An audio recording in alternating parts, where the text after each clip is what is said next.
Place à nos habituels Market Movers en direct sur TV Finance et sur Boursorama dans Direct Marché.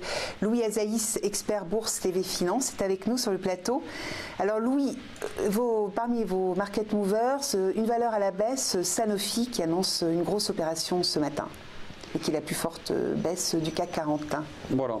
Alors, on va résumer un peu ce qui se passe à l'heure actuelle. Donc, on a des marchés actions qui sont très haussiers, surtout aux États-Unis. Et en Europe aussi, on avait des marchés qui étaient haussiers, mais un petit peu moins. Alors, pourquoi ils étaient un petit peu moins haussiers, ces marchés? C'était peut-être, je ne sais pas, par exemple, la force de l'euro. La force de l'euro retrouvée, ça peut peut-être expliquer le fait que ces marchés européens étaient un petit peu à la traîne. Et ça, c'était un peu ce qui se passait depuis une semaine. Maintenant, ce qui est en train de se passer plus récemment, c'est qu'on a l'impression que c'est les marchés européens maintenant qui reprennent l'ascendant. Donc, on a vu le DAX, le CAC, l'Eurostoxx, qui eux sont en train de repartir de l'avant, alors que les marchés américains, peut-être que eux, comme ils ont trop monté, ils commencent à fatiguer un petit peu. Donc ça, c'est la big picture pour les investisseurs cette semaine. Alors les actions, alors pourquoi la santé? Parce qu'on en avait discuté tous les deux tout à l'heure, c'est qu'on avait regardé un petit peu le secteur de la santé. Alors Sanofi, quand on la regarde, depuis juste un an, on voit que ça va pas fort pour Sanofi. Hein. Le 17 mai, on va aller 90, là on vaut 70, et elle continue à baisser. Donc en fait, c'est un petit peu aussi à l'image du secteur, les gros du secteur type Roche, type Novartis, type Merck ont un petit peu des Glaxo, un petit peu des difficultés, et parce qu'ils se font un petit peu attaqué par le marché des génériques, donc ils essayent de trouver, on va dire, des relais de croissance.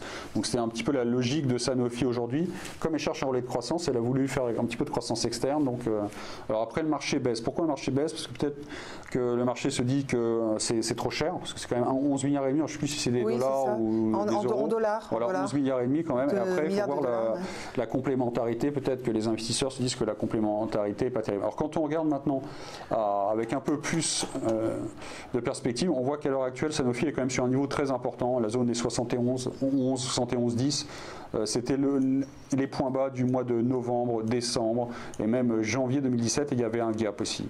Donc bien, alors effectivement, donc c'est un marché qui est dominé par les vendeurs depuis le mois de mai 2017. Et je pense que ces vendeurs devraient être un petit peu prudents, parce qu'il faut voir comment on va réagir sur cette zone de 71. A priori, si on casse ces 71, ça voudrait dire que Sanofi va accélérer, hein, donc poursuivre vers 65 et par exemple même 60. Mais c'est en train de se jouer là-dessus. Donc dès le début de la semaine, on ouvre sur un niveau important, donc il faut peut-être un petit peu être prudent pour les intérêts vendeurs. Alors qu'est-ce qu'il y a d'autre comme titre connu et intéressant dans ce secteur un petit peu de la santé? Donc parmi les plus connus, il y a Essilor, hein, qui est quand même un poids lourd. Les gens ne s'en rendent pas forcément compte, mais en fait Essilor, ça fait partie de la santé. Lunettes, en fait. Voilà, les lunettes, c'est partie de la santé. ouais. Et Essilor, elle est un petit peu intéressante. En fait, je sais qu'Essilor a fusionné avec Luxottica. Ils étaient tous les deux plus ou moins leaders mondiaux à taille équivalente. Et en fait, depuis que, pour l'instant, cette fusion s'est faite, eh ben ça n'a pas été fantastique pour les titres. On va dire qu'avant, les titres performaient mieux quand Luxottica était de son côté et Essilor était de son côté aussi. Donc depuis qu'ils ont fusionné, pour l'instant, c'est un petit peu lent. Et ça explique aussi peut-être pourquoi Sanofi annonce une fusion et c'est mal perçu.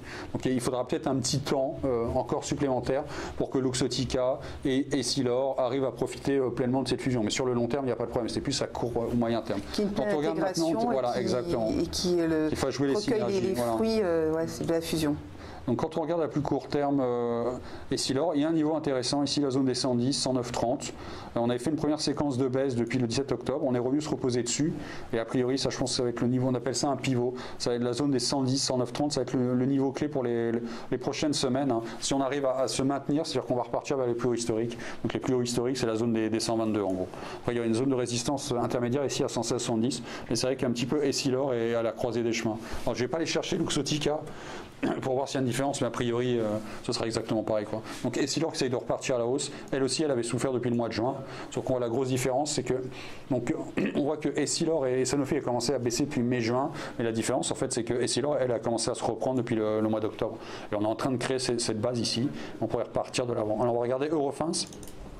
Moi je dis Eurofins, mais c'est pas la façon correcte de le dire, mais Eurofins, donc c'est vraiment la superstar un petit peu, c'est le chouchou des actions françaises depuis un certain nombre d'années, et a priori ça ne se dément pas, ce beau courant acheteur, cette puissance, parce que là, vous voyez que la petite baisse qui a été subie par Essilor et Sanofi, on ne la voit pas du tout sur Eurofins.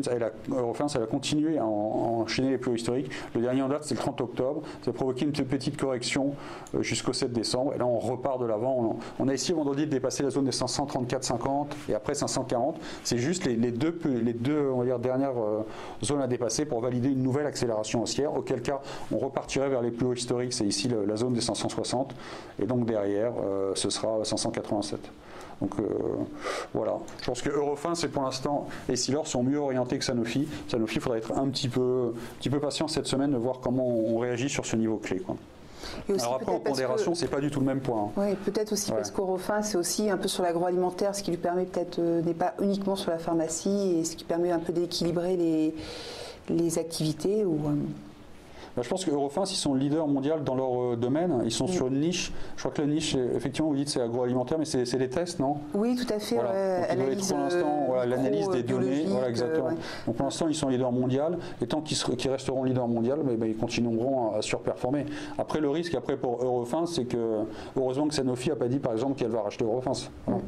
Alors après, c'est pas exactement son secteur, puisque Sanofi, c'est les médicaments, et là, on est dans l'analyse médicale, biologique, etc. Mais c'est vrai que les gros sont bloqués et ils ont besoin de relais de croissance. Et comme ils n'arrivent pas à créer eux-mêmes leur croissance, ils vont directement les servir. Après, en termes de capi, c'est juste, on est d'accord, incomparable. Hein. Eurofins, je sais pas, ça doit être dans les... Il y a quelques temps, c'était dans les 7, donc je suppose que c'est dans les 7, entre 7 et 10 milliards, on va dire, Eurofins, parce que je n'ai pas regardé récemment.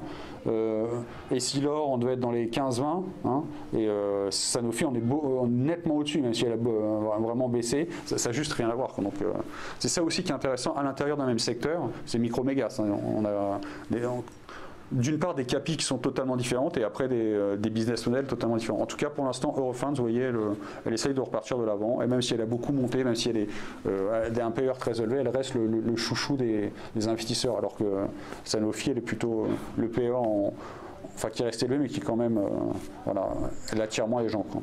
Merci à vous. Merci à vous. Louis Azaïs, donc vous êtes expert bourse TV Finance.